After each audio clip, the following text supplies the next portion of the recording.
bad boys. What you gonna do? What you gonna do when you pray for you, bad boys, bad boys? Salut les gars, ça va? Bon, on va se déshabiller un petit peu, Bon, 2 minutes. On est toujours pas rigolo, mais c'est pas grave, on est là pour faire... et toujours pas des acteurs non plus. Non. En tout cas, bienvenue à tous. Bonjour à vous. Bonjour. Ravi de vous retrouver en ce vendredi. Allez, plus sérieusement, Julien pour les fondamentaux. Et Alex, côté technique, bienvenue à tous. Merci de nous rejoindre aujourd'hui. Toujours plus nombreux, hein. Alors, vraiment, Ouais, on est vous super remercie, satisfaits. On vous remercie pour vos commentaires. D'ailleurs, n'hésitez pas, ceux qui viennent de Twitter, vous êtes encore très nombreux. Je m'en étonne toujours. Alors, merci à vous. Abonnez-vous, vous raterez rien. Nous, on est mieux référencés et on est très contents. Qu'est-ce qu'on voit alors aujourd'hui? Ah bah alors on a un petit peu qu'est-ce qui va se passer un petit peu sur les Alpes. On va même pas savoir un petit peu et là, alors, la Chine, qu'est-ce qu'elle fait, Hong Kong et autres. Hong Kong, exactement. Pendant ce temps-là, les États-Unis, eux, est-ce qu'ils nous piègent pas un petit peu? Voilà. Et aussi notre ami BlackRock qui avancerait peut-être dans un sous-marin. Ouais, il va falloir être super vigilant sur on BlackRock. va suivre les wallets. Et pour la fin de la vidéo, il y aura bien sûr l'analyse Bitcoin avec cette fameuse guerre d'usure. Tout à fait. Eh ben, c'est parti. Allez, on attaque. Ok, c'est vert. Comme la semaine dernière, il y a eu un petit dump. Derrière, il y a un rebond technique. On voit que cette fois-ci, c'est enfin sur le BTC et l'ETH que le dump a été initié, bien sûr par les Whites, on vous le montrera par la suite. Et c'est vrai que les Alpes ont été plutôt résilientes. Alors vous allez nous dire, bah ouais, mais on est tellement bas. Regardez là, c'est le Total 3. Le Total 3, pour ceux qui ne le savent pas, c'est... Alors c'est toute la capitalisation boursière du marché des altcoins, sauf Bitcoin et Ether. Exactement. Donc là, on voit que chaque bougie est 3 jours. Donc la dernière bougie qu'on voit à peine, qui est la petite verte, celle-ci représente le gros dump, les moins 5-6% qu'on a eu il y a 2 jours. Et en fait, on n'est pas venu taper le support qui est en place depuis décembre. Ça reste positif. Il va falloir être vigilant sur comment on va clôturer cette bougie à la fin de la semaine. Car si effectivement le rebond se confirme sans toucher le plus bas, vous voyez le plus bas est ici, on ne l'a pas attaqué. Il faut pas attaquer le support. Il faut pas attaquer le support. Et si on voit que ça repart à la hausse après dimanche, on serait enfin peut-être sorti du tunnel sur les Alpes. Tout à fait. Attention, mais bien sûr, entre guillemets, il faut savoir que si le Bitcoin dévisse, vos altcoins dévisseront. Donc pour cela, il faut que le King reste stable. S'il va sur les 24 000, c'est pas bien méchant, mais s'il descend à 23, 22, donc moins 10%, on aura dans tous les cas de figure un moins 20% sur les altcoins. Les altcoins sont quand même très résilientes. On l'a vu malgré la dernière baisse, on vient de le dire, ça a très peu bougé sur les altcoins. Enfin, donc est-ce qu'on n'a pas atteint le plus bas du plus bas chez les altcoins? En tout cas, ce qui est visible sur notre fameuse alt season, on est à 20. On revient de loin un petit peu. On était dans les abysses. Allô. C'était historiquement très très bas. On est remonté à 20. Alors attention, on est toujours dans la Bitcoin season. Attention, on le voit d'ailleurs, notre PNL n'a pas vraiment bougé sur les altcoins. Donc restons prudents. On dit juste, il faut garder ça en tête. On va vous être vigilant là-dessus. Bien sûr. Parce que si le Bitcoin reste résilient en range autour des 25 000, il se peut qu'il y ait quand même enfin un retour. Mouvement, oui, un petit peu côté altcoin, tout à fait. Bon, on attaque direct par le côté asiatique. Oh, alors à Hong Kong, lui qui pousse plein de grosses banques, et c'est pas des petites. C'est HSBC, Bank of China, etc. d'accepter. Ils ont carrément forcé à accepter les clients crypto. Exactement. Donc les entreprises crypto, pardon, qui en tant que client, c'est quand même la SEC, disons qu'on est à l'opposé de ça. Oui, voilà. Et en plus, il facilite justement tous ces nouveaux acteurs de la crypto à venir. Et la Chine, chaque semaine. Alors, bon, moi aussi, j'en ai marre de vous parler de la Chine toutes les semaines. Oui. Mais c'est vrai que là, on arrive en QE bien. Enfin, on est bien dedans dans le sens où il y a quand même. Ils ont proposé on est obligé de vous donner quand même ces informations. La baisse des taux, on est passé de 2 à 1,9% et surtout on va émettre 1 billion de yuan. Alors pour ceux qui savent pas, c'est simple, c'est 140 milliards de dollars. C'est pas rien. colossal. Et surtout, c'est que c'était surprise, cette baisse de taux. Donc, on l'a pas vu arriver. Ben, ils ont une bonne économie, ils ont été résilients aussi au niveau inflation, donc bah, c'est peut-être le contre-coup par rapport aux États-Unis ou l'Europe qui. En tout cas, eux, ils ont mal subi le Covid, ils ont été Ouais. beaucoup plus restrictifs, donc ils ont vraiment besoin de relancer plus fortement. C'est pour ça qu'ils sont passés plus vite en QE, Tout à fait. le quantitative Easing. on vous en a déjà parlé avant. C'est la politique monétaire. Quand on est en QE, on ouvre les vannes, on facilite pour relancer l'économie. Quand on est en QT, c'est l'inverse. Et pendant ce temps-là, alors les actions américaines, à la Fed, hein, alors, nos amis de la Fed qui continuent. Alors on a eu le petit skip. C'est vrai que vous avez eu, alors skip, c'est la petite pause, on va dire, au niveau de la hausse des taux d'intérêt. Rappelez-vous, sur Twitter, je vous ai marqué vraiment zéro chance qu'ils baissent le taux et zéro chance qu'ils augmentent le taux. Donc pourquoi qu'ils ne baissent pas le taux? Parce qu'ils l'ont clairement dit depuis longtemps qu'ils n'allaient pas baisser le taux, donc ils n'allaient pas se démentir. Et une hausse des taux, aujourd'hui, ils sont censés emprunter des liquidités pour épurer leurs dettes. Tout à fait. Donc ils se tireraient une balle dans le pied parce que forcément, si vous augmentiez les taux, les gens diraient, bah écoutez, je vais attendre le mois prochain. Enfin, la prochaine c'est exactement discussion des taux. Pour cette raison et aussi que les investisseurs avaient pricé 94% de statu quo. Donc toutes ces données faisaient que je vous avais titré cela. En revanche, ce que je ne pensais pas, je pensais qu'il allait avoir un discours restrictif. Et il a eu un discours waukish. Ouais, alors le discours restrictif que je pensais, c'était on va calmer les marchés pour pas qu'ils s'emballent en leur disant je vous dis pas que c'est le terminal rate, qu'il n'y aura pas de hausse supplémentaire. Je vous mets juste du skip, c'est-à-dire des pauses pour vous calmer. Mais il a fait plus que cela. Il a menacé de continuer tout 2023, etc. En gros, là, la pause va lui permettre de lui donner une vision un peu globale de l'économie, voir un petit peu si ça s'est relevé, si ça se relève pas, etc. Mais il a toujours cette vision, on va dire, hawkish, donc c'est hausse des taux d'intérêt et restrictions monétaires. Voilà. Alors, les investisseurs, pour l'instant, le croient à 71%, pardon. On le voit ici, 71,9% exactement. Ça sera le 26 juillet pour votre. Alors, moi, j'ai l'impression que c'est une infumade encore. Attention, c'est que mon avis. Ouais, moi, je suis plus mitigé. Je suis plus mitigé. J'attends un petit peu de voir en effet les chiffres parce que c'est vrai que, mais en effet, ça pourrait être aussi un retournement peut-être de situation ou alors on continue comme ça, sauf que ça va vraiment faire dépérir l'économie. Il faut savoir que les banques régionales US ont encore le pistolet sur la tempe quand même. Tout à fait, Ils n'ont pas été sauvés. Ils ne sont pas tirés d'affaire. Ouais. Et ça provoquera un petit peu leur chute encore de augmenter le taux. En tout cas, il avait vraiment à cœur de calmer les marchés. On voyait le S&P 500 qui était en pleine reprise haussière. Et si vous voulez aussi calmer l'univers crypto, c'était le meilleur moyen pour y arriver. Donc à suivre, on regardera ça de près pour vous. En revanche, effectivement, si en juillet on se maintient à 71% et qu'il n'y a pas d'augmentation, là on aura vraiment tout à fait une décorrélation, enfin une explosion. Une explosion sur les cours positive, celle que j'attendais plutôt moi en juin, où l'effet de surprise créera vraiment des attraits en volume massif et du coup un pump à venir ou pas à faire à suivre. En tout cas, ce qui crée la Fed et les FUD, la dernière en date, celle-ci c'était avant-hier, bien sûr, un ancien cadre de la SEC dit sortez tous des cryptos. Le lendemain, qu'est-ce qu'on voit? BlackRock qui décide de sortir son propre ETF. Alors, en tout cas, soyons pas dupes. D'un côté, on nous fait croire que c'est fini la crypto, il faut sortir de là, que c'est mort, normal, hein. La SEC attaque à tout va.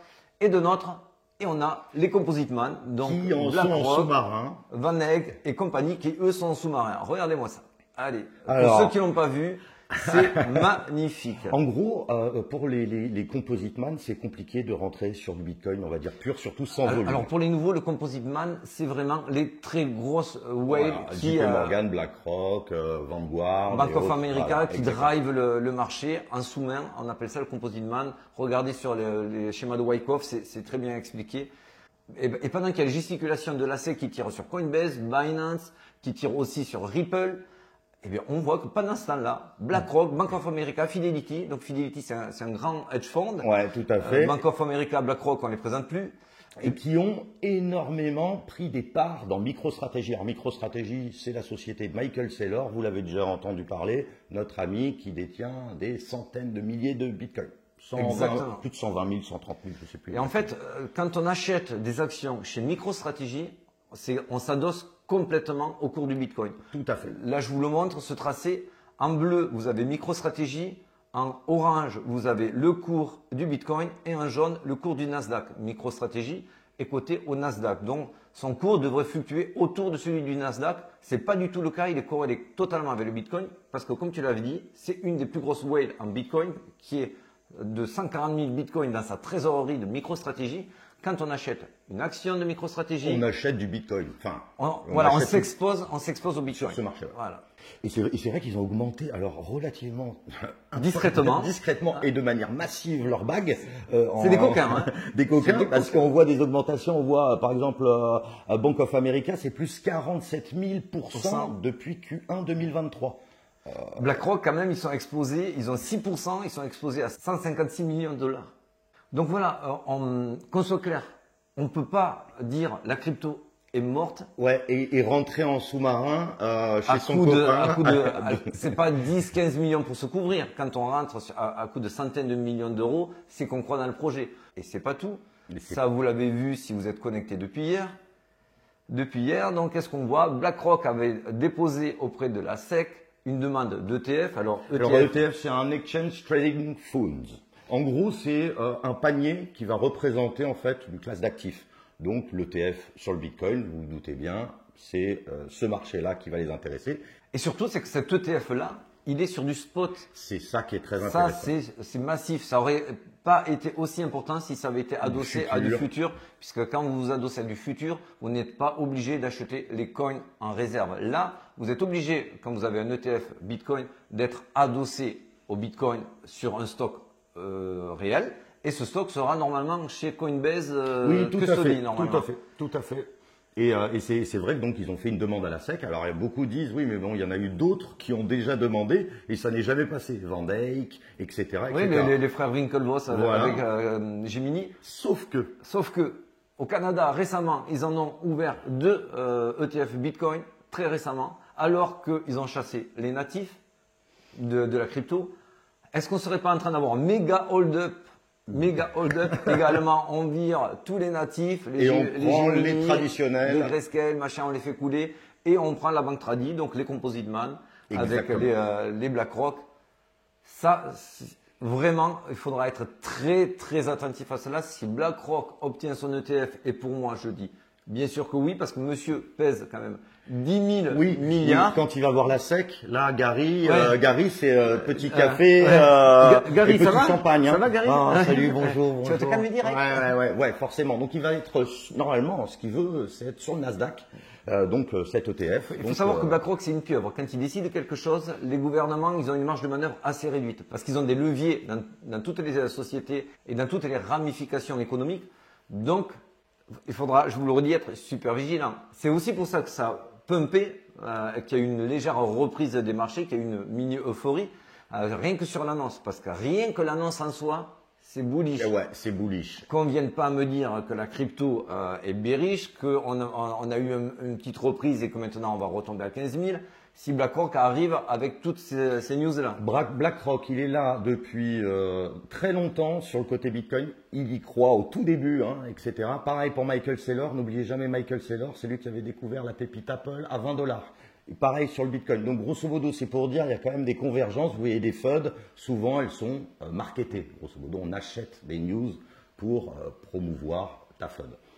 Donc là, on a des FUD d'un côté et on a la SEC qui appuie ces FUD-là. Donc on fait fermer des jetons qui sont trop centralisés. On met des bâtons dans les roues de beaucoup d'exchanges. Et à côté, on voit les Composite Man, donc les méga big whales qui, elles, en sous-main, discrètement, construisent, accumulent.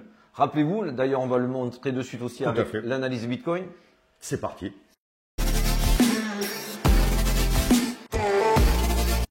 Donc rappelez-vous, semaine dernière, on vous montrait malgré la baisse d'usure qu'il y a, c'est pas des baisses massives. C'est une petite dégringolade, ça stagne. Ça fait 2 mois que ça baisse et on a perdu 20%. 2 mois de baisse, 20%, c'est pas énorme. Vraiment, on peut perdre 20% en une journée. Tout à fait, voire plus. Donc ce grignotage-là, c'est pour récupérer des liquidités. On va pas y revenir dessus, mais on vous avait montré que sur ces 2 derniers mois, 1000 bitcoins par jour s'accumuler. On était à plus de 57 000. On voit aussi que le dollar index, on vous en avait parlé la semaine dernière. Il y a 2 vidéos de cela en disant, on est ici peut-être sur un M-top à vérifier effectivement si le dollar index continue à dévisser comme ceci. Ça va favoriser le bitcoin. Exactement. C'est mathématique. C'est mathématique, donc cela on l'attend impatiemment. En tout cas, on voit encore clairement, donc vous avez ici la courbe du bitcoin en haut, les volumes, en bas ce que font les retails en orange et les whales en bleu. Les retails ne sont pas encore vraiment dans le fear, ils continuent à acheter progressivement le dip, alors que certaines whales, attention, certaines whales poussent le prix vers le bas, donc ils ont un intérêt soit pour récupérer des liquidités et racheter derrière, c'est ce qu'ils font très bien, on l'a déjà vu ici sur ce up and down là. En tout cas, ce qui est sûr, là on l'a sur Coin Analyse, on voit que sur le gros dump, on a vu la chute des fundings. Les fundings, c'est les frais générés quand on ouvre des shorts et des longs. Si les fundings sont négatifs, ça veut dire qu'on ouvre plus de shorts que de longs. Là, on a vu effectivement qu'il y a beaucoup de shorts qui se sont construits même après le rebond technique. Donc, c'était sur cela, on allait les cueillir. On voit l'open interest qui monte. Et donc, la hausse d'hier soir a fait chuter l'open interest. Donc, il y a eu un squeeze d'un bear, ou enfin de plusieurs. L'open interest, c'est très bien. Il a baissé de 300 millions. On aimerait qu'il rebaisse encore. Mais aujourd'hui, il y a des longs qui se reconstruisent. Pourquoi? Parce qu'en fait, on est toujours dans, c'est pas vraiment une grande peur. Hein. Non, on est quand même toujours à se dire, ok, vous nous faites peur, mais dès qu'il y a une bougie verte, on repasse bullish. Ouais. Et ça reste encore pour nous un frein avec le manque de volume aussi considérable. Tout à fait. Ça, c'est les deux freins. C'est que pour l'instant, le disbelief, il y est complètement sur les alts. Il n'y est pas vraiment sur le BTC, notamment grâce à notre ami BlackRock qui nous rallume une petite bougie. Donc, méfiance, ça nous amène à ce que je vous avais dit semaine dernière sur Twitter. Non, il y a 2 jours sur Twitter. C'est pas du tout impossible qu'on aille taper le Fibonacci, le 618, qui est juste à la limite de la reload zone. Donc, c'est la zone de rechargement des professionnels du dernier gros pump. Voilà, quand on est passé de 20 000 à 31 000. Est-ce qu'on va y aller? C'est pas sûr. C'est pas sûr. Il y a pas beaucoup de volume, donc ça serait pas bête non plus d'y aller. Mais on peut le laisser ouvert pour revenir plus tard. Aujourd'hui, on va pas vous vendre. On va rebondir à 25. Non, on va aller à 24. Non, on va aller à 23. Parce qu'aujourd'hui, n'importe quel wave peut vraiment influer sur le cours, sur 1000, faire baisser de 1000 le BTC. Tout à fait. En tout cas, là où pour nous, on reste sûr d'une chose, c'est qu'on est encore dans ce falling wedge. C'est qu'on doit aller combler ce trou dans la value entre 25 000 et 25 500. Et là, on va voir comment réagit le marché. Parce qu'en fait, il y a quand même eu beaucoup de volume en dessous de 25 000. Ça va être quand même dur à venir travailler sur cette zone. Est-ce qu'ils ont intérêt à descendre le prix aussi bas? Dites-vous que là, on est dans la journée, enfin dire, des 4 sorcières. Grosso modo, c'est les 3e vendredis du mois de mars, de mois de juin, de septembre et de décembre. Alors là, c'est la totale. C'est expiration des options d'indice, des options à terme, des options actions, des options à terme sur indice, des options à terme sur action. Grosso modo, tout ça mélangé, peut-être que ça va nous faire des mouvements potentiellement permettant d'aller acheter. Voilà. Est-ce que ça va faire revenir les volumes? Je ne le pense pas. Non. En revanche, si l'ETF est confirmé de BlackRock, ça va faire bien sûr revenir les institutionnels US. Vous savez que c'est notre fil rouge. Si les institutionnels US reviennent, ça va faire les volumes qui manquent. Et là, on va pouvoir reprendre nos charts. Ce qui est sûr, c'est que les whales, les big whales accumulent. Donc, je ne vois pas le marché. BlackRock mise sur MicroStrategy. Bon, c'est que du Bitcoin. Et sur eux-mêmes avec leur propre ETF. Donc bon. Donc, moi, qu'on vienne pas me dire que le marché est en train de se retourner et passer bearish, pour l'instant, je ne l'invalide pas. Aujourd'hui, ça se passe bien aux alentours des 25 000. Oui, on peut descendre à 24 000. Continuer à légèrement faire peur. Continuer à travailler le sentiment pour le faire passer de plus en plus fear et avoir le pump qu'on attend. Bon, en tout cas, mon petit bad boy, je vais te dire bon week-end. On se dit bon week-end. Et puis, à très vite. Allez, on ciao, se retrouve semaine prochaine avec plein de news croustillantes. Grave. Allez, ciao.